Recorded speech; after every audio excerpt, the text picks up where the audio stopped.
Hello friends, welcome to UPSC Eduflik. आज हम अपने इस चैनल पर विज़न आईएएस की प्रीलिम्स के टेस्ट सीरीज स्टार्ट करने जा रहे हैं।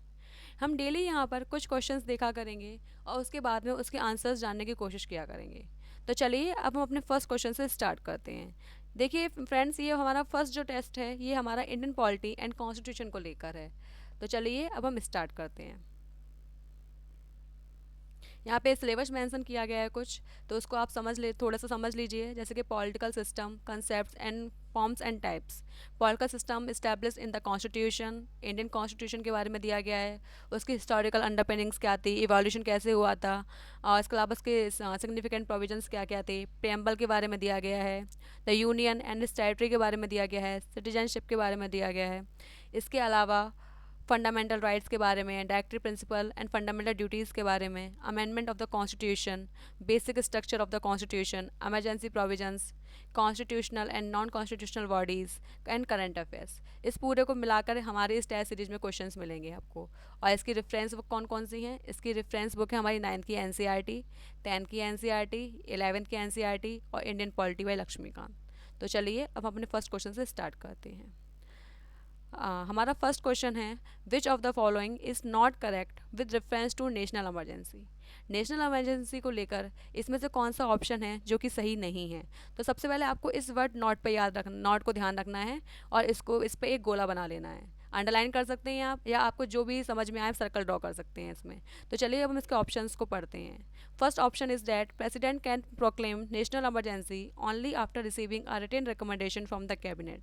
प्रेसिडेंट नेशनल इमरजेंसी को तभी प्रोक्लेम कर सकते हैं जब उनको एक रिटन रिकमेंडेशन दिया जाए कैबिनेट के द्वारा।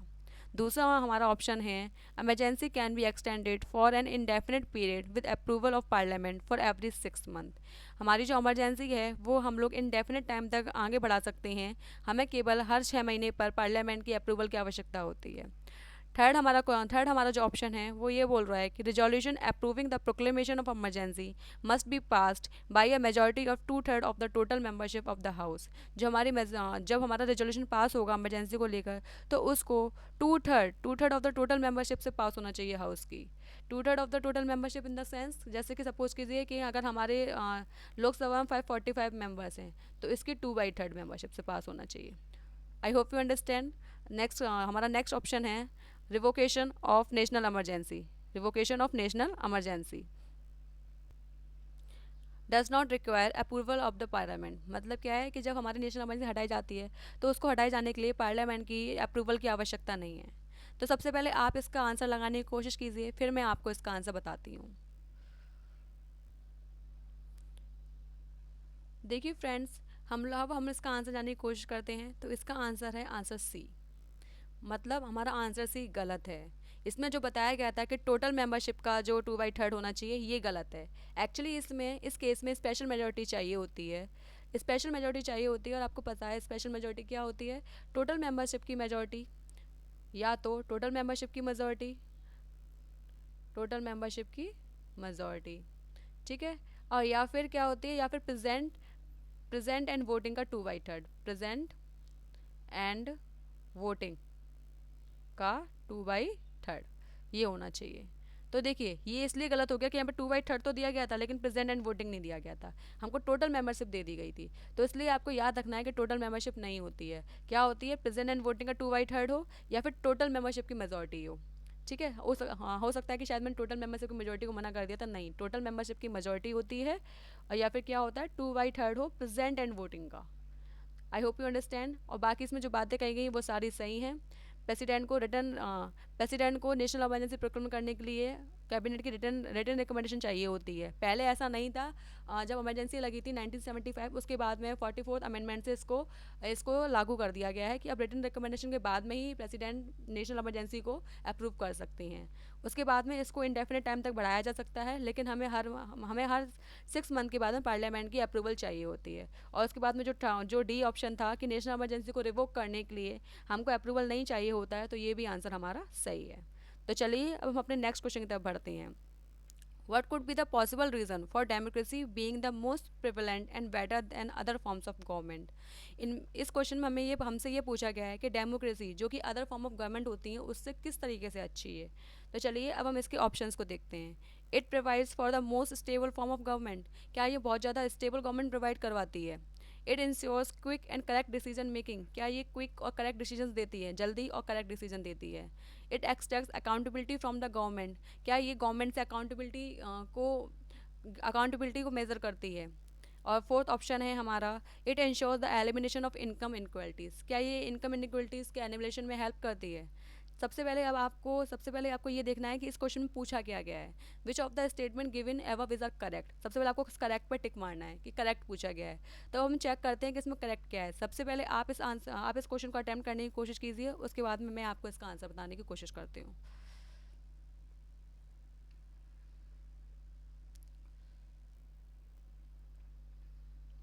देखिए फ्रेंड्स, अब हम इसका आंसर जानने की कोशिश करते हैं। तो इसका आंसर है हमारा सी, यानी ओनली थर्ड सही है। अब थर्ड कैसे सही है, देखिए इसमें बोला गया है कि फर्स्ट में ही बोला गया है कि most stable form of government. और आपको अभी रिसेंट की ही अपने इंडिया के एग्जांपल से पता है कि इंडिया में कितनी जगहों पर, इंडिया में सबसे बड़ी डेमोक्रेसी है, पूरे वर्ल्ड की सबसे बड़ी डेमोक्रेसी बोली जाती है इंडिया में। तो आपको पता है कि इंडिया में इस टाइम पर कितनी अनस्टेबल गवर्नमेंट चल रही हैं। डिस्क्वालिफिकेशन हो जाता है और गवर्नमेंट गिर जाती है, और क्या कहते हैं, एक जगह का एमएलए एमपी दूसरी पार्टी में जाकर मिल जाते हैं, तो इसकी वजह से गवर्नमेंट अनस्टेबल हो जाती है। तो ये तो आपको दिख रहा होगा कि साफ साफ ये बिल्कुल गलत है। सेकंड ऑप्शन में बताया गया है कि क्विक एंड करेक्ट डिसीजंस आते हैं। क्या आपको ऐसा लगता है, अपनी कंट्री का एग्जांपल ही आप इसमें भी ले सकते हैं कि क्योंकि हम लोग हमको इस मतलब हमारी डेमोक्रेसी की बात की गई है, डेमोक्रेसी इन द सेंस कि हमको पीपल्स का ध्यान रखना है। तो पीपल्स का ध्यान रखने के लिए हमको किसी भी क्वेश्चन के आंसर तक जानने के लिए हमको उसको हर डायमेंशन को चेक करना पड़ेगा। और हर डायमेंशन को चेक करने के लिए हमारा जो टाइम है वो ज़्यादा लग जाता है, इसलिए डिसीजन क्विक नहीं आते हैं। इसके अलावा जो डिसीजन लेते हैं वो भी इंसान लेते हैं, तो ऐसा कभी नहीं है कि बिल्कुल करेक्ट डिसीजन आएंगे, क्योंकि गलती इंसानों से ही होती है। तो हो सकता है एमपी एमएलए या फिर लेजिस्लेटर जो भी इन कानूनों को बना रहा है उससे थोड़ी बहुत गलती भी हो सकती है। तो ये वाला ऑप्शन भी हमारा इस तरीके से गलत हो गया। अब हम बात करते हैं ensures the elimination of income inequalities. ये बात तो कहीं पर भी नहीं कही गई है कि हमारी जो डेमोक्रेसी है वो इनकम इनक्वलिटीज़ को लाती है, नहीं। इनकम इनक्वलिटीज़ को नहीं लाती है। हम इसमें बोल सकते हैं पॉलिटिकल इक्वलिटीज़ मान सकते हैं हम कि पॉलिटिकल इक्वलिटीज़ ला सकती है, लेकिन इनकम इनक्वलिटी को एलिमिनेट करती है ये तो कहीं पर भी मेंशन नहीं है। और ना ही आप समझ सकते हैं क्या ऐसा कुछ है कि मतलब हमारी डेमोक्रेसी में ये बताया गया है कि सबको सारा बराबर की वेज है, सबको बराबर का मतलब हाँ अपॉर्चुनिटी मिलनी चाहिए सबको बराबर की, ये कहा गया है। लेकिन कहीं पर भी ये नहीं कहा गया कि जहाँ इनकम इक्वलिटीज़ है, मतलब जहाँ बराबर की वेज मिलनी चाहिए उनको, ऐसा कहीं पर भी कोई मेंशन नहीं है। तो हमारा इस तरीके से ये वाला ऑप्शन भी गलत हो जाता है। अब हम अपने थर्ड क्वेश्चन की तरफ आगे बढ़ते हैं। Which of the following fundamental rights are guaranteed by the Indian constitution under the right of freedom. Right of freedom के अंतर्गत जो कि इंडियन कॉन्स्टिट्यूशन में मेंशन है, इसमें से कौन से ऐसे हैं जो कि फंडामेंटल राइट्स हैं। सबसे पहले आपको इसमें करेक्ट पर ही टिक मारना है कि इसमें हमसे करेक्ट पूछा गया है। तो चलिए अब हम इसका ऑप्शंस पढ़ते हैं। राइट टू असेंबल पीसफुली, क्या हमको पीसफुली असेंबल होने का अधिकार है राइट टू फ्रीडम के अंदर। नेक्स्ट क्वेश्चन है राइट टू फॉर्म एसोसिएशन, क्या हम एसोसिएशन को बना सकते हैं। उसके बाद का ऑप्शन दे रखा है हमारा राइट टू स्ट्राइक और इफेक्टिव बार्गेनिंग, क्या हम स्ट्राइक कर सकते हैं और बार्गेनिंग कर सकते हैं। इसके अलावा नेक्स्ट दे रखा है right to life and personal liberty, क्या राइट टू लाइफ और पर्सनल लिबर्टी है। इसमें पहला ऑप्शन है 1 and 2 ओनली, दूसरा ऑप्शन है 4 ओनली, तीसरा ऑप्शन है 1 2 and 4 ओनली, और चौथा ऑप्शन है 1 2 3 and 4 ओनली। तो अब देखिए आप इसमें आंसर जानने के आप इसका आंसर निकालने की कोशिश कीजिए कि इनमें से कौन सा आंसर सही है। उसके बाद मैं आपको इसका आंसर बताती हूँ। अगर आपको फ्रेंड्स इन ऑप्शन में से एक भी ऑप्शन को आप एलिमिनेट कर पाओ ना, तो आप पूरे क्वेश्चन का आंसर अपने आप निकाल सकते हो। तो सबसे पहले हम इसमें एलिमिनेशन मेथड को ट्राई करते हैं कि इसमें से ऐसा कौन सा ऑप्शन है जो हमको पता है करेक्टली कि ऐसा है या ऐसा नहीं है। तो देखिए फ्रेंड्स, मुझे जो पता है वो ये पता है कि हम राइट टू स्ट्राइक नहीं कर सकते, हमारे पास स्ट्राइक का अधिकार नहीं है। तो अब चेक करते हैं कि थर्ड किस किस ऑप्शन में नहीं है। थर्ड देखिए फ्रेंड्स, थर्ड हमारे डी ऑप्शन में है। तो हमारा ये वाला ऑप्शन तो बिल्कुल गलत हो गया। तो हमारे पास अब कितने ऑप्शन बचे, 3 ऑप्शंस बचे। अब 3 ऑप्शन में अब हमको पता है कि देखिए 4 2 में आ रहा है, और 2 भी 2 में आ रहा है, और 1 भी 2 में आ रहा है। तो अब ये वाला बहुत ज़्यादा डाउटफुल है, लेकिन आपको अटैम्प्ट करना है, क्योंकि अगर आप किसी भी एक आंसर को एलिमिनेट कर पाते हो तो आपको उस क्वेश्चन को जरूर अटेम्प्ट करना चाहिए। तो देखिए, राइट टू असेंबल पीसफुली हम कर सकते हैं, ये हमारा अधिकार है। तो फर्स्ट सही है, फर्स्ट इसमें भी है और फर्स्ट इसमें भी है, तो सेकंड वाला गलत हो गया हमारा, ठीक है। अब उसके बाद में राइट टू फॉर्म एसोसिएशन, हम एसोसिएशन भी बना सकते हैं। तो ये वाला ऑप्शन भी मैच कर रहा है, ये वाला ऑप्शन भी मैच कर रहा है हमारा। तो अब हमारा कौन सा सही है? अब देखते हैं, right to life and personal liberty. Yes, ये आपको पता है आर्टिकल 21 के अंतर्गत आता है, और आर्टिकल 21 किसका पार्ट है? राइट टू फ्रीडम का पार्ट है। इसलिए हमारा करेक्ट आंसर हो गया सी, 1, 2 एंड 4 ओनली। अब हम अपने नेक्स्ट क्वेश्चन की तरफ मूव करते हैं।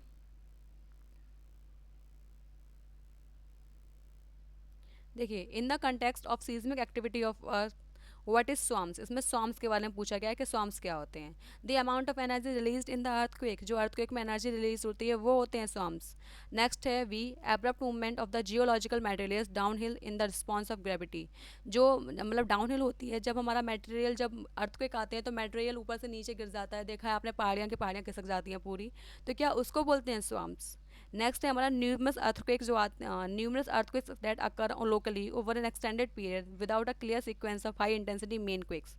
मतलब इसमें ये बताया गया है कि हमारे जो अर्थक्वेक के बाद में जो लोकल लेवल पर जो अर्थक्वेक्स छोटे छोटे आते रहते हैं, क्या उसको बोलते हैं स्वाम्स। एंड फोर्थ है अ मोर और less continuous motion in the earth, जो कंटिन्यूस मोशन होता है अर्थ का, that is unrelated to the earthquake, जो कि अर्थक्वेक से अनरिलेटेड है, that has a period of 1 to 9। इसमें देखा दे रखा है 1 to 9। देखिए ये 1 to 9 सेकेंड्स, क्या ये है? तो इसमें अब आंसर चेक करने की कोशिश करते हैं। वीडियो स्टार्ट नहीं की। देखिए फ्रेंड्स, द अमाउंट, जिसका आंसर है हमारा आंसर सी। तो जो हमारा ए ऑप्शन दे रखा है, इसका आंसर है हमारा सीज्मिक एनर्जी। जब अमाउंट ऑफ एनर्जी निकलती है उसको बोला जाता है सीज्मिक एनर्जी। जब डाउनहिल मटेरियल का मूवमेंट होता है उसको बोला जाता है लैंडस्लाइड्स। और जो ये लोकल लेवल पर जो लेस और कंटिन्यूस मोशन होता है अर्थ का उसको बोला जाता है माइक्रोसीज्म। तो हमारा कौन सा ऑप्शन सही हो गया? ऑप्शन सी।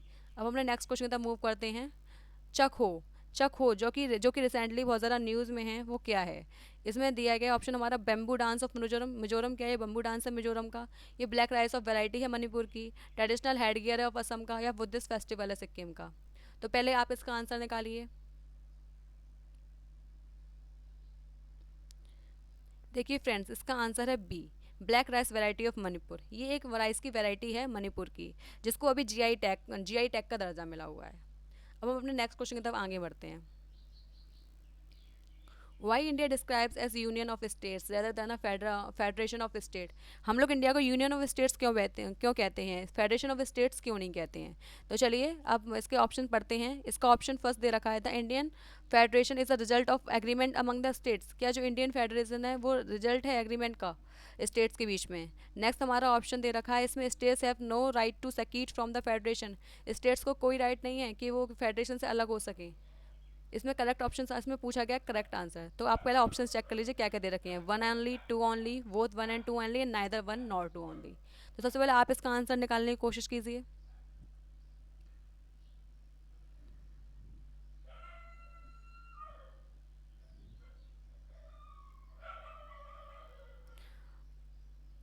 तो फ्रेंड्स, इसका सबसे पहले हम इसके ऑप्शन से चेक करने की कोशिश करते हैं। तो देखिए सेकंड, फ्रेंड्स मुझे पता है कि इसका सेकंड ऑप्शन सही है, कि हमारे जो स्टेट्स हैं उनको अलग होने का अधिकार नहीं है हम हमारे क्या कहते हैं फेडरेशन से, हमारे यूनियन से। तो अब देखते हैं कि देखिए 2 सही है तो हमारा ये वाला ऑप्शन सही हो सकता है, और बोथ 1 and 2 सही हो सकता है। ये तो गलत ही हो गया पूरा। अब देखिए, अब इसमें से कौन सा ऑप्शन सही हो? अब देखिए, अब इसमें अब हम अपना पहला वाला ऑप्शन चेक करते हैं कि Indian federation is the result of an agreement among the states. तो यस, ये भी सही है कि इंडियन जो फेडरेशन है, सॉरी फ्रेंड्स ये गलत है, इंडियन फेडरेशन है वो रिजल्ट नहीं है एग्रीमेंट का, वो रिजल्ट नहीं है एग्रीमेंट का। इसलिए ये वाला ऑप्शन गलत हो गया हमारा। तो हमारा कौन सा आंसर सही है? इसमें आंसर बी सही है हमारा। अब हमने नेक्स्ट क्वेश्चन की तरफ मूव करते हैं। If India decide to cede territory of any of its neighbor, which of the following would be used by the parliament? अगर इंडिया चाहता है कि वो अपनी टेरिटरी किसी और को दे, तो इसमें से कौन कौन से आर्टिकल्स के अंदर उसको प्रोविजंस का मतलब प्रोसेस फॉलो करनी पड़ेगी। तो पहला ऑप्शन दे रखा है इसमें आर्टिकल 2 के अंतर्गत, तीसरा दे रखा है आर्टिकल 3 के अंतर्गत, और दूसरा दे रखा है आर्टिकल 3, और तीसरा दे रखा है आर्टिकल 368 के अंदर। तो अब हम इसका ऑप्शन पढ़ते हैं। सबसे पहले हमसे पूछा गया करेक्ट आंसर बताइए इसमें। तो ऑप्शन दे रखे हैं 1 and 2 only, 2 and 3 only, 3 only, और 1, 2 and 3 ओनली। तो चलिए इसका आंसर निकालने की कोशिश कीजिए पहले आप।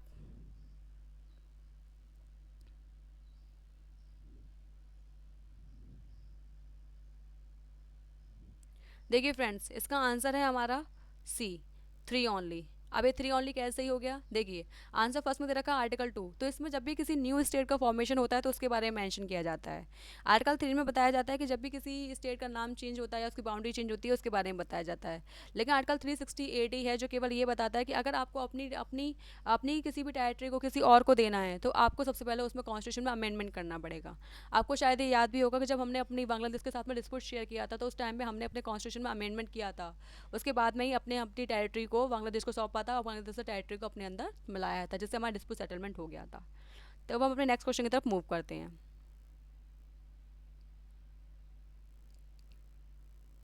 नेक्स्ट क्वेश्चन है फ्रेंड्स हमारा, consider the following statement about the central bureau of investigation. Central bureau of investigation mean CBI, CBI के अंदर अंडर में क्या चीज़ इसमें सही है ऑप्शन में। पहला ऑप्शन दे रखा है इसमें, it deals only with cases of corruption and economic offences, क्या ये केवल करप्शन और इकोनॉमिक ऑफेंसेस के केसेस ही देखते हैं।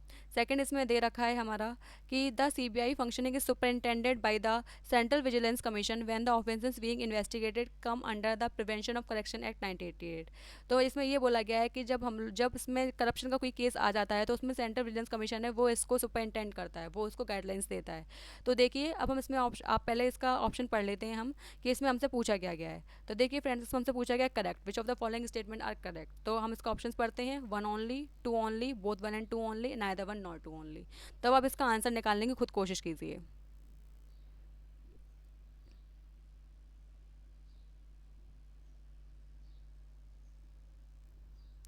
देखिए फ्रेंड्स, इसका आंसर है बी।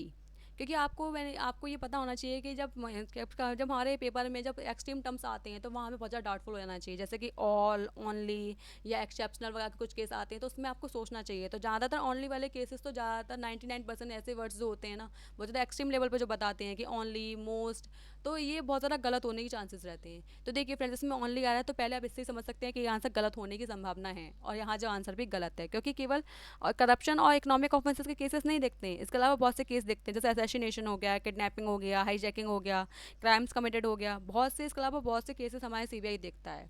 लेकिन हाँ, ये बात सही है कि जब भी कोई केस हमारे प्रिवेंशन ऑफ करप्शन एक्ट 1988 के अंदर आता है तो उस टाइम पे जो सीबीआई है वो, उस टाइम पे जो सेंट्रल विजिलेंस कमीशन है वो इसकी हेल्प करता है। अब हम लोग नेक्स्ट क्वेश्चन की तरफ मूव करते हैं आगे। Consider the following statement, the minor forest produce has been defined under the Indian forest act 1927। जो माइनर फॉरेस्ट प्रोड्यूस है वो इंडियन फॉरेस्ट एक्ट 1927 के अंदर डिफाइन है। नेक्स्ट हमारा ऑप्शन है इसमें कि the government of India announces the minimum support price. Government of India है वो अनाउंस करती है minimum support price for various minor forest produce on the recommendation of commission for the agriculture cost and prices. मतलब commission for agriculture and cost price के अंतर्गत की recommendation के आधार पर ही जो गवर्नमेंट है वो मिनिमम सपोर्ट प्राइस डिसाइड करती है माइनर फॉरेस्ट प्रोड्यूस का। इसमें हम अपने ऑप्शंस को पढ़ लेते हैं कि इसमें ऑप्शन क्या क्या दे रखे हैं। देखिए फ्रेंड्स, पहले इसमें हमसे करेक्ट पूछा जा रहा है। ऑप्शन है हमारा one only, two only, both one and two only और neither one and two only. तो अब आप देखिए कि इसमें कौन सा ऑप्शन सही हो सकता है।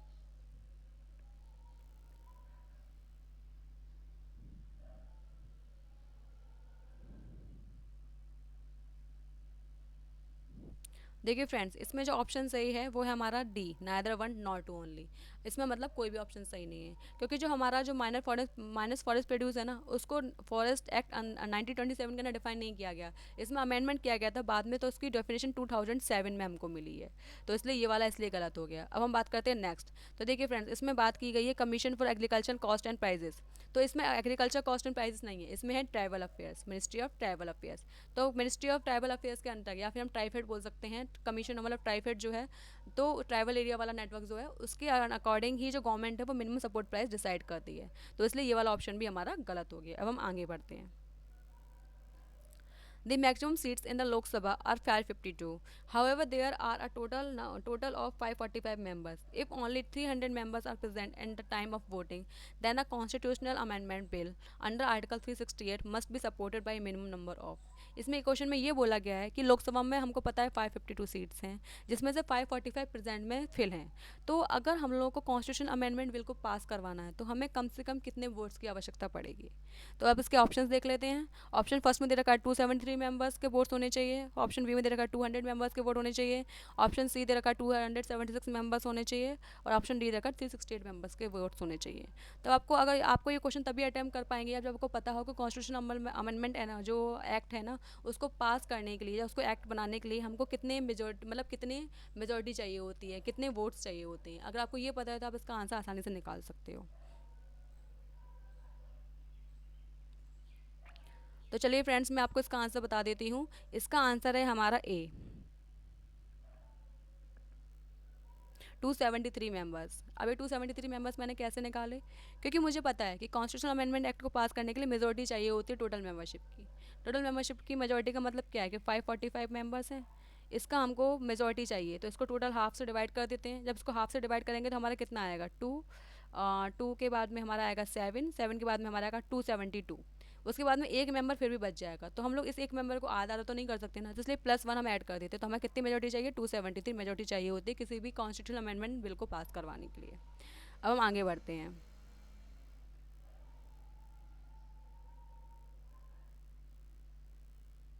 देखिए फ्रेंड्स, 11 क्वेश्चन दे रखा है, which of the following can be identified as the major objective of NITI Aayog. NITI Aayog के कौन से मेजर ऑब्जेक्टिव है इसमें?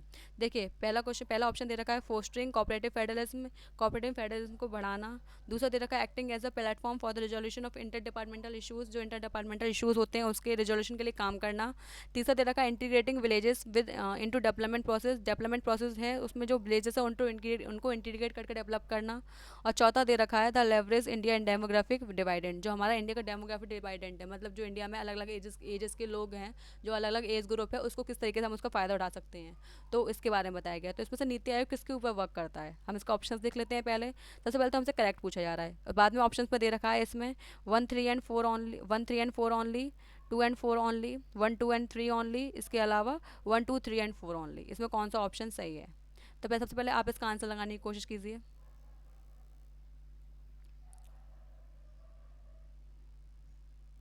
देखिए फ्रेंड्स, इसका जो आंसर है वो है डी, 1 2 3 एंड 4 ओनली। मतलब सारे के सारे ऑप्शन सही हैं। अब देखिए सारे के सारे ऑप्शन कैसे सही हैं। ये आपको पता है कि नीति आयोग कोऑपरेटिव फेडरलिज्म को बढ़ाता है, मतलब स्टेट और जो सेंट्रल है वो हार्मनी में रहकर काम करें, इसको इंक्रीज करता है। नेक्स्ट हमारा दे रखा है acting as a platform for the resolution of inter departmental issues, जो इंटर डिपार्टमेंटल इशूज़ होते हैं उनको रिजॉल्व करता है, तो हाँ बिल्कुल सही है, ये इंटर डिपार्टमेंटल इशूज़ को रिजॉल्व करने की कोशिश करता है। नेक्स्ट है integrating villages into development process, सभी विलेजेस को साथ में लाकर डेवलपमेंट प्रोसेस में पार्टिसिपेट करता है, तो ये भी सही है। और उसके बाद दे रखा है जी हाँ, इंडिया डेमोग्राफिक डिविडेंड कैसा है और उसका हम फ़ायदा किस तरीके से उठा सकते हैं, इसके बारे में भी ये हमको बताने की कोशिश करता है। तो इसके चारों के चारों ऑप्शन सही हैं। अब हम नेक्स्ट क्वेश्चन की तरफ अपने मूव करते हैं। इसमें दे रखा है consider the following passage with reference to a writ issued by supreme court under article 32। इसमें एक रिट के बारे में बताया गया है, तो आपको इसको बताना है कि ये कौन सी रिट है जिसके बारे में बताया गया है। It is a command issued by a court to an authority directing it to perform a public duty imposed upon it by law. इसमें ये बताया गया है कि सुप्रीम कोर्ट डायरेक्शंस देता है अथॉरिटी को कि वो अपनी जो लॉज हैं उनको फॉलो करें, जो उनका अधिकार हैं, मतलब जो उनके ड्यूटीज़ हैं उनको करने की कोशिश करें पूरी। नेक्स्ट दे रखा है इसमें, it can be issued when the authority wasted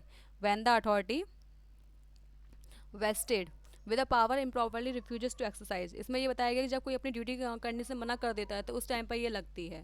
next में बताया गया it can be issued to any kind of authority in respect of any type of function. ये हर तरीके के फंक्शंस पर लग सकती है, like administrative, legislative, quasi judicial and judicial, ये हर तरीके की अथॉरिटी पर लग सकती है। नेक्स्ट में देखा it is use to enforce the performance of public duties by public authorities, और ये इसलिए लगाई जाती है ताकि पब्लिक जो अथॉरिटीज़ है वो अपनी पब्लिक ड्यूटी को पूरा करें। तो देखिए फ्रेंड्स, अब इसमें हम ऑप्शन को चेक करते हैं कि इसमें ऑप्शन क्या क्या दे रखे हैं। इसमें ऑप्शन दे रखे हैं जो हमारा जो एबव पैसेज है किस हमारी डेट की तरफ इशारा कर रहा है। पहला ऑप्शन है प्रोविजन, दूसरा दे रखा है सर्शरी, तीसरा दे रखा है मैंडामस और चौथा दे रखा है क्यू वारंटो। तो अब इसका फ्रेंड्स इसका आंसर निकालने की कोशिश कीजिए कि इसका आंसर क्या हो सकता है, फिर मैं आपको बताती हूँ।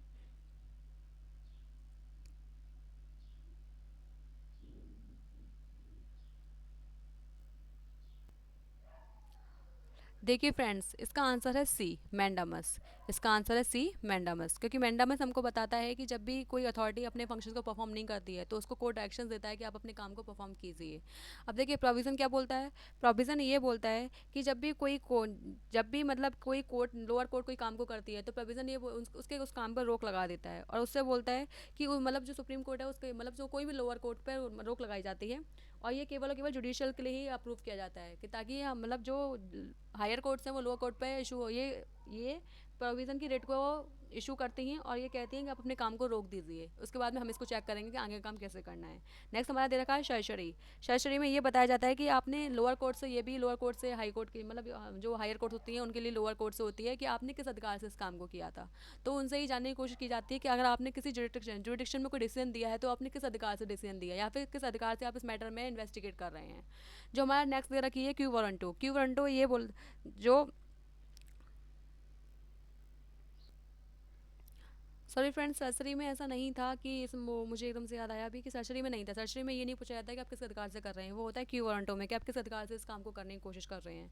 सर्जरी में ये होता है कि जो काम पर रोक लगाई गई थी उसको कुछ टाइम के लिए और रोक दिया जाता है, और मतलब लोअर हायर कोर्ट्स रोक देती हैं और उस काम को देखने की कोशिश करती हैं कि वो कैसे होगा। और उसके बाद में एक और इसमें रेट रह गई है हैवियस कॉर्पस। उसमें ये होता है कि जब भी किसी व्यक्ति को डिटेन किया जाता है तो उस डिटेन जो डिटेन करता है उसको रेट इशू की जाती है कि आप इस डिटेन पर्सन को हमारे सामने लेकर आइए। उसके बाद में डिसाइड कोर्ट करेगा कि क्या होना है उसका, लेकिन उसमें रेट इशू की जाती है कि आपने किसी भी पर्सन को डिटेन किया है तो उसके पहले हमारे सामने लेकर आइए। हम अपने फ्रेंड्स नेक्स्ट क्वेश्चन आगे बढ़ते हैं, जो कि हमारा है consider the following statement, due process of law provides for the judicial security scrutiny against arbitrary actions और एग्जीक्यूटिव ओनली। नेक्स्ट है ऑप्शन इसमें the procedure establish by law provides judicial scrutiny against arbitrary actions of both legislative and executive. और उसमें third option दे रखा है article 21 of the Indian constitution explicitly mention the procedure establish by law. देखिए first option बताया गया है जो ड्यू प्रोसेस ऑफ लॉ है वो प्रोवाइड्स करता है जुडिशियल स्क्रूटनी किसके लिए, आर्बिट्री एक्शंस के लिए केवल और केवल।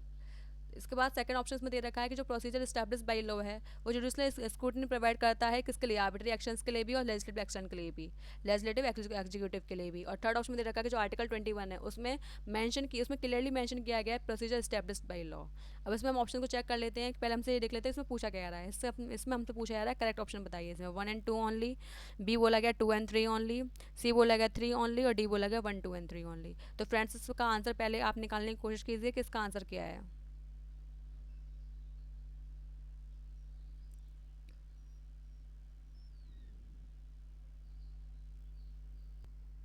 चलिए फ्रेंड्स इसका आंसर देखते हैं। तो इसका आंसर है सी, थर्ड, मतलब हमारा थर्ड ओनली ऑप्शन सही है। इसमें इसका आंसर क्या है, सी, केवल हमारा थर्ड ऑप्शन सही है। तो इसमें आगे के दो ऑप्शन सही क्यों नहीं है। देखिए ड्यू प्रोसेस ऑफ लॉ हमारा अमेरिकन कॉन्स्टिट्यूशन में दिया गया है, तो इसमें किसी भी लॉ की वैलिडिटी को चेक किया जाता है, साथ में ये भी चेक किया जाता है कि ये लॉ सही है या नहीं। इसके अलावा प्रोसीजर स्टेब्लिश बाई लॉ में ये होता है कि हमने वो लॉ बना दिया है तो उसके अंदर ही रहकर हम केवल चेक करते हैं कि इसके अंदर जो काम की जा रहे हैं वो सही है या नहीं। अब बाकी वो लॉ ठीक है या नहीं वो हम चेक नहीं करते हैं। तो देखिए ड्यू प्रोसेस ऑफ लॉ है ना, वो केवल और केवल आर्बिट्री एक्शंस के लिए नहीं होता है, जबकि वो ओनली आर्बिट्री एक्शंस के लिए नहीं होता है, बल्कि और भी बहुत सारे कामों में इसका यूज़ किया जाता है। लेकिन जो प्रोसेस स्टेब्लिश बाई लॉ है वो केवल आर्बिट्री एक्शंस के लिए होता है, इसलिए ये दोनों ऑप्शन इसलिए गलत है। ठीक है, अब हमने नेक्स्ट क्वेश्चन तक मूव करते हैं। Constitution prescribe imposition of president rule in a state if. Constitution prescribe करता है प्रेसिडेंट रूल किसी भी स्टेट में लगाने के लिए कब the state fails to comply with any direction from the centre. जब स्टेट फेल हो जाता है डायरेक्शन, जो सेंटर डायरेक्शन देता है उसको कंप्लाई करने में। सेकंड इसमें दे रखा है the president is satisfied that the government of a state can not be carried on in accordance with the provisions of the constitution. जब प्रेसिडेंट ये सेटिस्फाइड, इस बात से सेटिस्फाइड हो जाता है कि जो गवर्नमेंट है किसी भी स्टेट की वो मतलब जो कॉन्स्टिट्यूशन है उसके अकॉर्डिंग काम नहीं कर रही है। जो थर्ड ऑप्शन दे रखा है वो दे रखा है there is an occurrence of a violent incidents disturbing law and order. इसके अलावा यहाँ पे तीसरा ऑप्शन दे रखा है कि कोई भी ऐसा वायलेंट इंसिडेंट हो जाए जिसकी वजह से लॉ एंड ऑर्डर जो है वो मेंटेन ना हो पाए। तो इसमें से कौन से ऑप्शन है जिसमें प्रेसिडेंट रूल लग सकता है। तो हम इसमें ऑप्शन चेक करते हैं क्या देखें। सब पूछा गया हमसे करेक्ट आंसर क्या है इसमें। देखिए इसमें ऑप्शन क्या है 1 and 2 only, 2 and 3 only, 1 and 3 only, या फिर 1 2 and 3 ओनली। तो इसमें अब हम आंसर चेक करने की कोशिश करते हैं। पहले आप इसका आंसर निकालिए।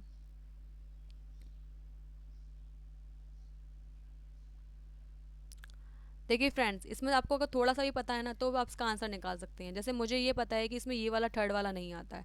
अब मुझे पता है कि थर्ड वाला ऑप्शन इसमें नहीं आता क्योंकि वायलेंट इंसिडेंट्स पे लॉ एंड ऑर्डर मेंटेन ना हो पाए इसके लिए प्रेसिडेंट रूल कभी नहीं लगाया जाता। इसलिए ये तो थर्ड ऑप्शन अगर गलत होता था तो ये वाला ऑप्शन भी गलत हो गया हमारा, ये वाला भी गलत हो गया, ये वाला भी गलत हो गया, तो हमारा आंसर कौन सा ही हो गया, 1 and 2 ओनली। मतलब ये प्रेसिडेंट रूल कब लग सकता है, प्रेसिडेंट रूल केवल तब लग सकता है जब जब गवर्नमेंट जो है स्टेट की वो कॉन्स्टिट्यूशन के अकॉर्डिंग काम ना करे, या वो जब फेल हो जाए, जब सेंट्रल उसको जो गाइडलाइंस दे रहा है उसको फॉलो करने से, तभी प्रेसिडेंट रूल उसी जगह पर लगाया जाता है। अब अपने नेक्स्ट क्वेश्चन की तरफ मूव करते हैं। Recently, the Reserve Bank of India has been mulling over the idea of introducing standing depository facility, which aim to। अभी रिजर्व बैंक ऑफ इंडिया ने अपनी एक वो नॉर्म निकाली है, स्टैंडिंग डिपॉजिट फैसिलिटी। इसका मतलब क्या है? इसका मतलब देखिए इसमें ऑप्शंस पर दे रखा है friends, increase liquidity in the market to enhance aggregate demand, demand को पूरी करने के लिए लिक्विडिटी को मार्केट में इंक्रीज करना, या इसमें दूसरा ऑप्शन दे रखा है इसमें एब्जॉर्ब एडिशनल लिक्विडिटी। इसके अलावा सेकंड ऑप्शन बताया गया कि यह एडिशनल लिक्विडिटी अगर मार्केट में हो गई है, एडिशनल पैसा जो मार्केट में मूव कर रहा है, क्या उसको एब्जॉर्ब करना with the bank by allowing them to park funds with the RBI. जिस हाँ मतलब बैंक से बोला जाए कि वो अपने जो फंड्स है उसको आरबीआई को दे, ताकि जो एक्स्ट्रा लिक्विडिटी मार्केट में फैली हुई है उसको एब्जॉर्ब किया जा सके। थर्ड ऑप्शन में दे रखा है increase the savings in the economy by providing new instrument, हमारी जो सेविंग्स है उसको उसको इकोनॉमी मतलब सेविंग्स को बढ़ाना, न्यू ऐसा न्यू इंस्ट्रूमेंट है जो कि हमारी सेविंग्स को बढ़ा रहा है। तीसरा ये चौथा दे रखा है boost the slowing economy bye mobilising investment in infrastructure, या फिर हम लोग अपने मतलब इन्वेस्टमेंट को बढ़ाएं ताकि हमारा इंफ्रास्ट्रक्चर को बूस्ट किया जा सके और हमारी स्लोइंग इकोनॉमी जो है उसको तेज किया जा सके। तो फ्रेंड्स का आंसर आप निकालिए पहले कि क्या हो सकता है। देखिए फ्रेंड्स इसका आंसर है बी। जब भी एडिशनल लिक्विडिटी मार्केट में हो जाती है तो बैंक तो जो आरबीआई है वो बैंक से कहता है कि आप अपने फंड्स को आरबीआई में पार्क कीजिए, ताकि जो एडिशनल लिक्विडिटी है वो मार्केट से एब्जॉर्ब की जा सके। ओके, अब हम अपने नेक्स्ट क्वेश्चन तक मूव करते हैं। Consider the following statement about member of parliament local area development scheme. जो हमारी लोकल एरिया डेवलपमेंट स्कीम थी, member of parliament local area development scheme MP-lead जिसे बोलते हैं, उसमें से कौन सा सही है इसमें से? ठीक है, तो इसमें पहला ऑप्शन दे रखा है under MPLAD rate 5 crore is transfer directly to each member of parliament for development work in his or her constituency. मतलब इसमें बताया गया है कि जो 5 लाख जो 5 करोड़ का इसमें जो पैकेज दिया जाता है वो हर मेंबर के अकाउंट में ट्रांसफ़र होता है डायरेक्टली। किसके लिए? डेवलपमेंट वर्क के लिए। और इसमें सेकंड दे रखा है कि जो नॉमिनेटेड मेंबर्स होते हैं वो राज्यसभा के जो जो नॉमिनेटेड मेंबर होते हैं राज्यसभा और लोकसभा के, वो कहीं पर भी इंटाइटल नहीं होते हैं स्कीम में। थर्ड ऑप्शन में दे रखा है ministry of statics and programme implementation इसकी नोडल एजेंसी है जो उसमें काम करती है। तो उसमें आप ऑप्शन चेक कर लेते हैं कि इसमें ऑप्शंस क्या पूछे जा रहे हैं। इसमें बोला जा रहा है, हमसे पूछा जा रहा है करेक्ट क्या है, 1 2 and 3, 3 ओनली, 1 2 and ओनली, या 2 and 3 ओनली। तो फ्रेंड्स इसका आंसर आप निकालने की कोशिश कीजिए पहले।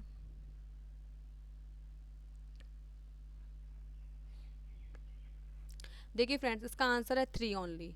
अब चेक करते हैं कि ऐसा क्यों है। सबसे पहले अच्छा आप यही देख लीजिए कि हमारा हम लोग एलिमिनेशन मेथड लगाते हैं, किसमें आपको पता है कि कोई भी अगर आंसर गलत है तो आप आंसर उसका निकाल सकते हैं। देखिए आपको पता है कि जो एमपी लेड स्कीम है ना, उसमें जो पैसा है ना वो डिस्ट्रिक्ट अथॉरिटी के अकाउंट में जाता है, ना कि डायरेक्टली मेंबर ऑफ पार्लियामेंट के अकाउंट में जाता है। तो इसलिए ये वाला ऑप्शन गलत हो गया। तो अगर हमारा वन ऑप्शन गलत हो गया तो उसमें हम कौन कौन से उसको एलिमिनेट कर सकते हैं? इसमें हम कर सकते हैं एलिमिनेट हमारे, देखिए फ्रेंड्स इसमें हम कर सकते हैं, ये वाला ऑप्शन गलत हो गया हमारा, ये वाला ऑप्शन गलत हो गया।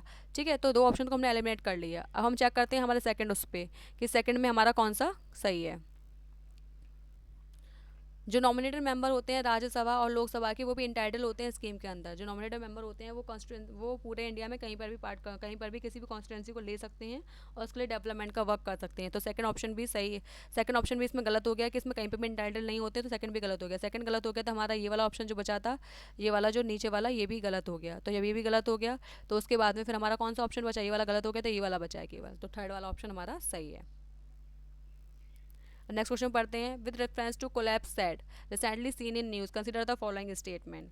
कोलैप्स सेट जो है हमारी जो रिसेंटली की स्कीम है उसके बारे में बताया गया है कि उसमें क्या सही है। It is a software scheme launched by the department of science. क्या ये सॉफ्टवेयर स्कीम है जिसको department of science and technology ने इशू किया है। नेक्स्ट में दे रखा है it aim to provide a platform to the student of Atal think lab across the country to create a modify the 3D design. इसमें बताया गया कि 3D डिज़ाइन को मॉडिफाई करने के लिए अटल थिंकिंग लैब था, उसके अंडर इस स्कीम को डेवलप किया गया है। तो फ्रेंड्स इसमें आप ऑप्शन इसमें देखते हैं कि क्वेश्चन क्या पूछा जा रहा है हमसे। इसमें क्वेश्चन पूछा जा रहा है कि करेक्ट क्या है, which of the following statement are correct. Options क्या क्या दे रखे हैं इसमें? ऑप्शंस में दे रखे हैं 1 only, 2 only, both 1 and 2 only, या फिर नाइदर 1 nor 2 ओनली। मतलब क्या है कि इसमें एक सही है, दो सही है, एक दो सही है, या फिर दोनों में से कोई भी सही नहीं है। तो अब इसका निकालने की कोशिश करते हैं। देखिए फ्रेंड्स इस तरीके के आंसर में आपको सबसे पहले ध्यान देना होगा कि इस तरीके के आंसर में मुझे फैक्ट्स कहाँ दे रखे हैं, क्योंकि ज़्यादातर वो लोग फैक्ट्स गलत करने की कोशिश करते हैं, क्योंकि हम लोग फैक्ट्स में कन्फ्यूज हो जाते हैं बहुत ज़्यादा। देखिए अगर हमको पता है कि देखिए कि जब भी कोई ऐसे कोलैब कैब का मतलब कोलैब कैट अगर इसमें हम सोचें तो हो सकता है कि इसमें हमारा ये वाला जो आंसर है जो सेकंड वाला ऑप्शन है वो सही हो सकता है, क्योंकि इसमें तो एक तरीके से एम बताया गया है और ज़्यादातर सभी स्कीम्स का एम नॉर्मल सही होता है, बस थोड़ा बहुत उसमें वर्डिंग का फ़र्क होता है। तो अगर हम देखें, देखिए इसका एम बताया गया है कि अडल्ट टिंकरिंग लैब है, उनको अक्रॉस करते 3D मतलब डिज़ाइन को मॉडिफाई करना, तो हो सकता है ये वाला ऑप्शन हमारा सही हो। तो इसलिए हमें ज़्यादा फोकस किस में देना है, फर्स्ट ऑप्शन पे, क्योंकि फर्स्ट ऑप्शन में ऐसा कुछ तो नहीं है जो गलत है। तो देखिए फ्रेंड्स, फर्स्ट ऑप्शन में ही गलत है। फर्स्ट ऑप्शन में क्या गलत है, ये जो अटल टिंकरिंग लैब है ना, इसको साइंस एंड जो इसमें कोलैब कैड स्कीम है, इसको साइंस एंड टेक्नोलॉजी ने डेवलप नहीं किया है, इसको डेवलप किया नीति आयोग ने। किसके साथ मिलकर, एनआईसी के साथ मिलकर, नीति आयोग। किसके साथ मिलके, एनआईसी। अब एनआईसी क्या होता है, एनआईसी होता है नेशनल इंफॉर्मेटिक्स सेंटर, इसके साथ मिलकर इस स्कीम को बनाया गया है। तो इसलिए ये वाला ऑप्शन हमारा फर्स्ट वाला गलत हो गया। तो हमारा कौन सा ऑप्शन सही है इसमें, बी सही है हमारा, बी हमारा टू ओनली सही है इसमें। अब हम अपने 18 क्वेश्चन की तरफ मूव करते हैं। हमारा दे रखा है consider the following statement, consider the following statement. पहला दे रखा है इसमें, the constitution of India only mention the office of chief election commission and not the election commission. इसमें बताया गया है जो हमारा जो मतलब कॉन्स्टिट्यूशन में केवल और केवल चीफ इलेक्शन कमीशन के बारे में बताया गया है और इलेक्शन कमीशन के बारे में नहीं बताया गया है। नेक्स्ट में दे रखा है CEC has overriding powers by deciding upon any matter और इशू। मतलब सीईसी के पास में ओवरराइडिंग पावर होती है, मतलब अपने पावर को ज़्यादा ऊपर रखने की पावर होती है, बाकी जो ईसी होते हैं, दो हों चाहे कितने भी हों, उस पर अपनी ओवरराइडिंग पावर होती है सीईसी की। थर्ड ऑप्शन इसमें दे रखा है कि वो CEC and EC enjoy the security of tenure. जो सीईसी हैं और ईसी हैं वो दोनों ही वो सिक्योरिटी ऑफ टेन्योर को एंजॉय करते हैं। तो अब इसमें ऑप्शंस देख लेते हैं क्या क्या सही है। इसमें पहले हमसे पूछा जा रहा है करेक्ट क्या है, तो इसमें ऑप्शन दे रखे हैं 1 ओनली, 2 ओनली, 2 एंड 3 या फिर नन। इनमें से कोई भी सही नहीं है।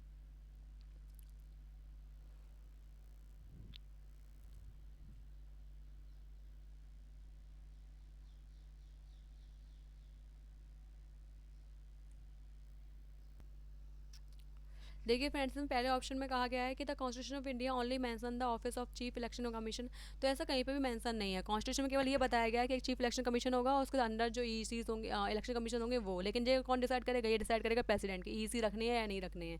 ठीक है, तो इसके बारे में कहीं भी कुछ नहीं मेंशन किया गया है इलेक्शन कमीशन के बारे में, चीफ इलेक्शन कमीशन के बारे में, उनके ऑफिस के बारे में। ठीक है, इसके अलावा सेकंड ऑप्शन हमारा दे रखा है कि जो ईसीज जो सीईसीज होते हैं उनकी ओवरराइडिंग पावर होती है किसके ऊपर, ईसीज के ऊपर। नहीं, ऐसा कुछ नहीं है। जो तीनों जो मतलब इस टाइम पे हमारे तीन इलेक्शन कमीशन है, जिसमें चीफ और दो हैं, तो इसके इनमें कोई भी किसी की ओवरराइडिंग पावर नहीं होती है। तीनों की पावर इक्वल होती है और जो वोट दिया जाता है ना, जो कोई भी डिसीजन लिया जाता है वो मेजोरिटी के बेसिस पर लिया जाता है। तो अगर दो ईसी चाहे ना तो वो किसी भी सीईसी डिसीजन को खारिज कर सकते हैं। और इसमें थर्ड ऑप्शन दे रखा है वो CEC and EC enjoy the security of tenure. तो ऐसा भी नहीं है। जो हमारे जो सीईसी है ना, वो सुप्रीम कोर्ट के जज के जो जज हटाया जाता है उसके अकॉर्डिंग हटाया जाता है, और जो ईसी हैं वो सीईसी के रिकमेंडेशन के बाद ही हटाया जा सकता है। तो इसमें कौन सा ऑप्शन हमारा सही हो गया, इसमें नन, मतलब इसमें से कोई भी ऑप्शन सही नहीं है। नेक्स्ट क्वेश्चन तक मूव करते हैं। The Indian constitution ensures individual freedom, social justice, community based rights. इसमें से हमारे मतलब जो इंडियन कॉन्स्टिट्यूशन है उसमें क्या क्या बताया गया है, ऑप्शन देख लेते हैं इसमें क्या क्या बताया गया है। इसमें दे रखा है ऑप्शन में 1 and 2 only, 2 and 3 only, 1 and 3 only, 1 2 and 3 only. मतलब इसमें से सारे सही हैं, 1 एंड 2 सही है, 2 एंड 3 सही है, या 1 एंड 3 सही है। ठीक है, तो इसमें देखिए फ्रेंड्स, कॉन्स्टिट्यूशन में हमारे में इंडिविजुअल फ्रीडम के बारे में बताया गया है, बिल्कुल बताया गया इंडिविजुअल फ्रीडम के बारे में। सोशल जस्टिस के बारे में ही बताया गया है। आपको पता है ना, डायरेक्टिव प्रिंसिपल स्टेट पॉलिसीज आप पढ़ते हैं तो उसमें भी सोशल जस्टिस के बारे में दिया गया है। इसके अलावा बहुत से ऐसे आर्टिकल्स आपको मिल जाएंगे जिसमें सोशल जस्टिस के बारे में मेंशन किया गया है। आप प्रियम्बल को ले लीजिए, उसमें जस्टिस के बारे में बताया गया है। ठीक है, इसके अलावा कम्युनिटी बेस्ड राइट को भी दिया गया है। आपको पता है आर्टिकल 29 और आर्टिकल जो 30 है वो क्लियरली मेंशन करता है कि हमारे जो मतलब जो कम्युनिटी बेस्ड राइट्स सबको मिलने चाहिए। ठीक है, उसके अलावा और भी बहुत सारे आर्टिकल्स हैं। तो इसमें आपको इसका पीडीएफ अगर आप चाहें तो टेलीग्राम चैनल पे मेरे ज्वाइन हो जाइएगा, मैं आपको दे दूँगी। आप मुझे बता दीजिएगा कमेंट बॉक्स में कमेंट करके कि आपको इसकी पीडीएफ चाहिए या नहीं चाहिए। ठीक है, तो आप इसका आंसर को पढ़ने की कोशिश कीजिएगा, सारे आंसर आपको मिल जाएंगे, पूरी सीरीज़ में आपको डाल दूँगी उसमें। तो ठीक है फ्रेंड्स, इसमें अब इसका आंसर हमारा क्या है, 1 2 एंड 3। अब हम अपने नेक्स्ट क्वेश्चन की तरफ मूव करते हैं। It was an erstwhile princely state rule by Chogyal dynasty. ये एक ऐसा स्टेट है जो कि पहले चोगल डायनेस्टी के द्वारा रूल किया जाता था। It became protected of India in 1947। जे 1947 में इंडिया का प्रोटेक्टेड बन गया after the lapse of British paramountcy. जब वहाँ पे ब्रिटिश जो पैरामाउंसी थी उसको वो जब लैप्स हो गई, जब वहाँ से वो हट गई, तो उस टाइम पे इसको इंडिया ने प्रोटेक्ट किया। It became an integral part of India through a referendum. और ये रेफरेंडम के थ्रू इंडिया का पार्ट बना। सडनली इस was in news due to the controversial advertisement by the Delhi government. और ये इस टाइम पे न्यूज़ में चल रहा है किस लिए, जो दिल्ली गवर्नमेंट ने अपना एक कंट्रोवर्सी एडवर्टाइजमेंट निकाला, इसमें बहुत ज़्यादा कंट्रोवर्सी क्रिएट हो गई है। तो ऐसा कौन सा स्टेट है। देखिए इसमें ऑप्शन में दे रखा है, इसमें असम, सिक्किम, लद्दाख और अरुणाचल प्रदेश। इसमें हमसे पूछा क्या जा रहा है कि इसमें कौन सा ऐसा स्टेट है, ठीक है। तो इसमें जो पैसेज दिया गया है इसमें कौन सा ऐसा स्टेट है इसके बारे में डिस्क्राइब किया जा रहा है, तो इसका आप फ्रेंड्स आंसर निकालिए।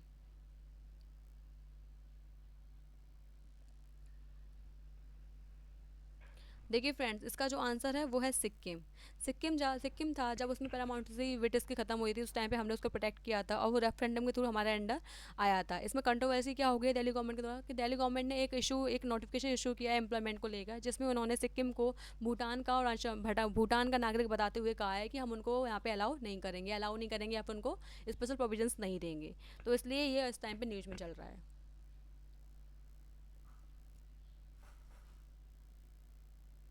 देखिए अब हम नेक्स्ट क्वेश्चन की तरफ मूव करते हैं। Which of the following is correct with reference to financial emergency under article 360।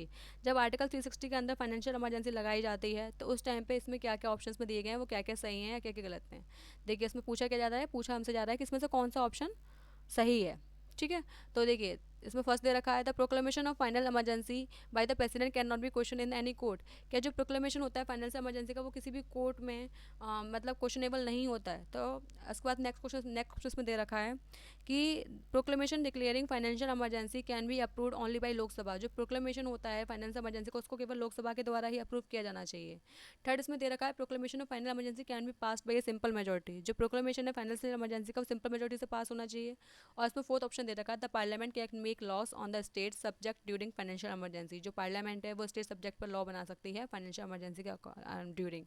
तो आप चेक करिए इसमें कौन सा ऑप्शन सही है।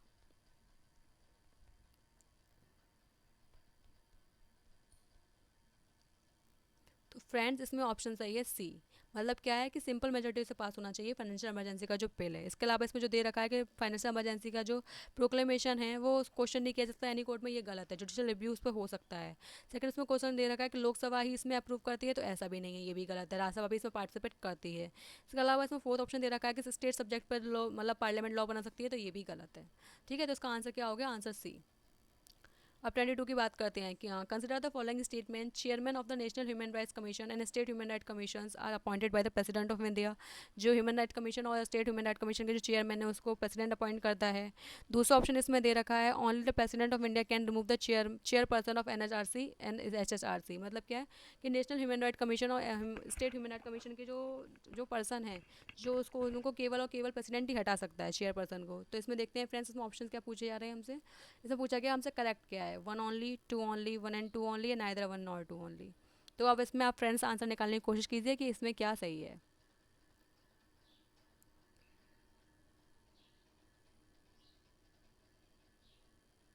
देखिए फ्रेंड्स इसमें सही है बी। क्योंकि देखिए आपको पता है NHRC को तो हमारे प्रेसिडेंट अपॉइंट करते हैं, लेकिन जो SHRC होता है ना उसको गवर्नर अपॉइंट करते हैं, इसलिए ये वाला ऑप्शन गलत हो गया।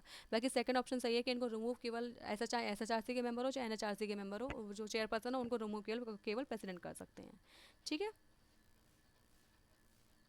देखिए नेक्स्ट में दे रखा है interest group seek to promote the interest of a particular section of society. जो इंटरेस्ट ग्रुप होते हैं वो किसी भी पर्टिकुलर सोसाइटी को इंटरेस्ट को देखते हैं। और ये दो तरीके के इसमें देखो दे रखा है, इसमें दो तरीके के होते हैं। They can be two types, promotional interest group और sectional inter groups. Which of the following is the typical example of sectional interest group. इसमें से कौन सा ऐसा एग्जांपल है जो कि सेक्शनल इंटरेस्ट ग्रुप का पार्ट है, ठीक है। इसमें ऑप्शन क्या क्या दे रखे हैं, professional bodies such as that of lawyers and doctors, trade unions, या फिर a group fighting against bonded labour and caste discrimination. इसमें पूछा जा रहा है हमसे कि कौन सा कोड्स में सही है, one only, one two only, three only, या one two one and three only. तो इसमें कौन सा सही है।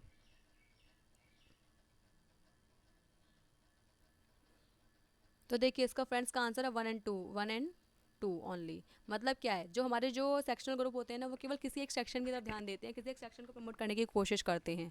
लेकिन जो हमारे जो प्रमोशनल ग्रुप होते हैं वो पूरे के पूरे सोसाइटी का ध्यान रखते हैं। तो देखिए अगर कोई ग्रुप है जो बॉन्डेड लेबर के लिए फाइट कर रहा है, कास्ट डिस्क्रिमिनेशन के लिए फाइट कर रहा है, तो पूरा का पूरा सोसाइटी पर उसका इम्पैक्ट पड़ने वाला है। लेकिन अगर कोई प्रोफेशनल बॉडीज है सच एज लॉयर या फिर डॉक्टर्स, अगर वो कोई भी तरीके का मतलब इंटरेस्ट को शेयर करने की कोशिश कर रहे हैं तो वो केवल केवल उनके लिए फ़ायदा पहुंचाएगा। या फिर ट्रेड यूनियन है वो भी अपने इंटरेस्ट के लिए कोई यूनियन बना रहे हैं, ठीक है। तो इसमें हमारा ऑप्शन कौन सा सही हो गया, वन एंड टू ओनली, जो कि सेक्शनल ग्रुप का सेक्शनल इंटरेस्ट ग्रुप का जो है वो पार्ट है, ठीक है।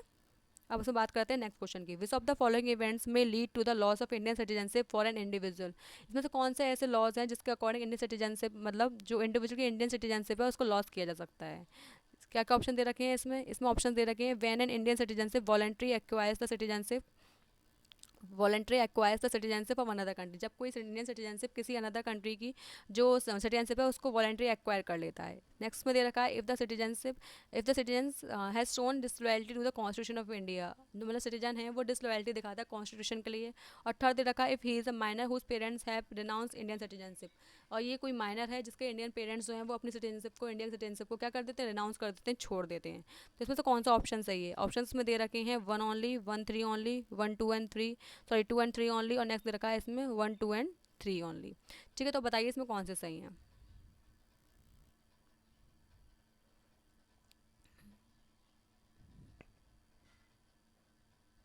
देखिए फ्रेंड्स, में तीनों ऑप्शन सही हैं, 1 2 एंड 3 ओनली। तीन तरीके से हमारे इंडियन सिटीजनशिप को हमसे अलग मतलब इंडियन सिटीजन को हटाया जा सकता है। किस किस प्रोसेस के थ्रू? रिनाउंसिएशन के थ्रू, इसके अलावा टर्मिनेशन के थ्रू, इसके अलावा डेप्रिवेशन के थ्रू। रिनाउंसिएशन के थ्रू में क्या है? रिनाउंसिएशन का मतलब होता है कि जब भी कोई इंसान अपने आप खुद छोड़ देता है किसी अपने इंडियन सिटीजनशिप को, तो उस टाइम पे हम लोग बोलते हैं कि रिनाउंसिएशन हो गया। तो जो पहला इसमें जो ये वाला केस था ना, रिनाउंस कर देता है, तो ये वाला केस आता है रिनाउंसिएशन के अंदर। इसके अलावा जब कोई अनदर सिटीजन कंट्री की सिटीजनशिप ले लेता है तो उसकी जो सिटीजनशिप है वो टर्मिनेट हो जाती है, तो ये केस आता है टर्मिनेशन के अंदर। इसके अलावा अगर कोई इंसान डिसलॉयल्टी दिखाता है कॉन्स्टिट्यूशन के लिए, तो वो आता है हमारा डेप्रीवेशन के अंदर, तो उसकी इंडियन सिटीजनशिप को खारिज किया जा सकता है। डेप्रीवेशन के अंदर हमारे और भी बहुत से आते हैं, जैसे कि इसमें अब कोई सिटीजनशिप है वो फ्रॉड है, वो आता है इसमें। इसके अलावा अनलॉफुल काम कर रहा है या कम्युनिकेट कर रहा है किसी एनमी कंट्री के साथ में, तो वो भी आता है। इसके अलावा 5 ईयर्स तक वो रजिस्ट्रेशन या नेचुरल के बिना इम्प्रिजन रहा है कंट्री में 2 ईयर्स के लिए। ठीक है, इसके अलावा और भी बहुत से लॉज हैं जो इसमें आते हैं। ठीक है, या फिर वो कुछ 7 साल तक कंट्री से बाहर रहा है, तो वो सब इसके अलावा, तो इसमें क्या होता है, डेप्रीवेशन हो जाता है किसी भी हमारा अपनी इंडियन सिटीजनशिप का किसी और पर्सन के लिए। अब हम नेक्स्ट क्वेश्चन की बात करते हैं। हमारा नेक्स्ट क्वेश्चन दे रखा है which of the following are the federal features in the Indian constitution. इसमें से इंडियन कॉन्स्टिट्यूशन में कौन से फेडरल फीचर्स है? फेडरल फीचर मतलब जो ये बताते हैं कि स्टेट और जो हमारा स्टेट है और जो हमारा जो सेंटर है वो अलग अलग काम कर सकते हैं। जैसे सिंगल सिटीजनशिप बताता है, वाइट कैमरलिज्म बताता है, या इंटीग्रेटेड जुडिशरी बताता है। इसमें से कौन सा बताते हैं? ऑप्शंस में दे रखे हैं, करेक्ट आंसर पूछा जा रहा है। सो 1 and 2 only, 2 and 2 only, 1 3 only, 1 2 and 3 only.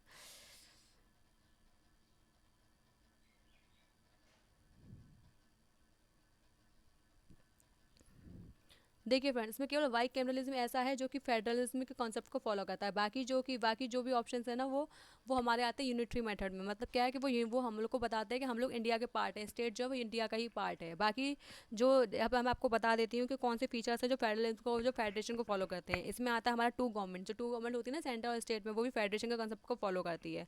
इसके अलावा डिवीजन ऑफ पावर्स, पावर का डिवीजन हो रखा है, वो रिटन कॉन्स्टिट्यूशन है हमारे इंडिया का, तो वो भी बताता है। इसके अलावा सुप्रीमेसी ऑफ कॉन्स्टिट्यूशन है कि हमारा कॉन्स्टिट्यूशन ही सबसे ज़्यादा सुप्रीम है, इसके ऊपर कोई भी गवर्नमेंट नहीं है, तो ये भी बताता है। इसके अलावा रिजिडिटी ऑफ कॉन्स्टिट्यूशन के कॉन्स्टिट्यूशन को इतने अमेंड नहीं कर सकता। बहुत से मैटर्स ऐसे होते हैं जिसमें हमारे स्टेट्स की भी राय मांगी जाती है, उनका भी जो उनकी मेजोरिटी मांगी जाती है। इसके अलावा इंडिपेंडेंट जुडिशरी भी इंडिपेंडेंट है, ये भी फेडरलिज्म के कंसेप्ट को फॉलो करती है। इसके अलावा बाई कैमरलिज्म में हमारे तो दो हाउस होते हैं ना, हाउस ऑफ मतलब जो लोकसभा और राज्यसभा, काउंसिल ऑफ स्टेट्स के अलावा जो पीपल्स हाउस ऑफ रिप्रेजेंटेशन, ये दोनों हाउस जो होते हैं, इसमें से जो काउंसिल ऑफ स्टेट्स है ना वो भी स्टेट को रिप्रेजेंट करती है। इसलिए ये भी हमारे फेडरलिज्म के कंसेप्ट को आगे बढ़ाते हैं। लेकिन हमारा ऐसे कौन से कंसेप्ट है जो कि यूनिटरी कंसेप्ट को आगे बढ़ाते हैं इंडिया के? वो हैं हमारे स्ट्रॉन्ग सेंटर है, वो बहुत ज़्यादा स्ट्रॉन्ग है। इसके अलावा सिंगल कॉन्स्टिट्यूशन है हमारे, जैसे अमेरिका में होता है, जैसे सिंगल कॉन्स्टिट्यूशन मतलब हमारे किसी भी स्टेट के लिए अलग कॉन्स्टिट्यूशन नहीं है, केवल एक सिंगल कॉन्स्टिट्यूशन है, उसको ही सेंटर को ही मानना है, उसको भी स्टेट को मानना है। सिंगल सिटीजनशिप है, जैसे कि अमेरिका में 2 सिटीजनशिप होती हैं, जहाँ पर वो रह रहे हैं उस जगह की सिटीजनशिप होती है, जिस उस स्टेट की, इसके अलावा प्रोविंस की, उसके अलावा वो जो इंडिया के जो यूएस के सिटीजन है उसकी भी सिटीजनशिप होती है। लेकिन अपने इंडिया में केवल सिंगल सिटीजनशिप का कंसेप्ट है। इसके अलावा कॉन्स्टिट्यूशन की फ्लैक्सिबिलिटी भी है कि कॉन्स्टिट्यूशन में बहुत सी जगह अमेंडमेंट कर सकते हैं और हम उसको अपने अकॉर्डिंग लॉ, मतलब जो गवर्नमेंट है उसमें अपने अकॉर्डिंग लॉ बना सकती है। इसके अलावा appointment of state governor by the centre, जो स्टेट गवर्नर है वो कौन अपॉइंट करता है? सेंटर अपॉइंट करता है स्टेट के अंदर, तो ये भी यूनिटरी मेथड को दिखाता है। इसके अलावा all India service, all India service आपको पता है IAS IFS होते हैं, वो सेंटर अपॉइंट होते हैं, लेकिन काम का करते हैं सेंटर में जाकर करते हैं। तो इसलिए ये भी जो है वो हमारे यूनिटरी मेथड्स को, यूनिटरी को कंसेप्ट को फॉलो करती है, ना कि फेडरल कंसेप्ट को। तो इसलिए हमारे सिंगल कॉन्स्टिट्यूशन का ये और इंटीग्रेटेड जुडिशरी ये भी खत्म हो गया। ठीक है, तो हमारा कौन सा ऑप्शन सही है? केवल 2 सही है। तो अब हम बात करते हो, इसलिए हमारे 25 क्वेश्चंस हो गए हैं फ्रेंड्स। तो अब हम आगे क्वेश्चन को बाद में डिस्कस करेंगे फ्रेंड्स। इसमें नीचे आपको इसमें आंसर्स भी दिए रहे हैं, तो अगर आपको इसकी PDF चाहिए तो आप मुझे बता दीजिएगा, मैं अपने टेलीग्राम ग्रुप में आपको इसको प्रोवाइड करवा दूँगी। So friends, thank you for watching my channel. अगर आपको मेरी ये वीडियो पसंद आई है तो प्लीज़ इसको लाइक, शेयर और सब्सक्राइब करना ना भूलें।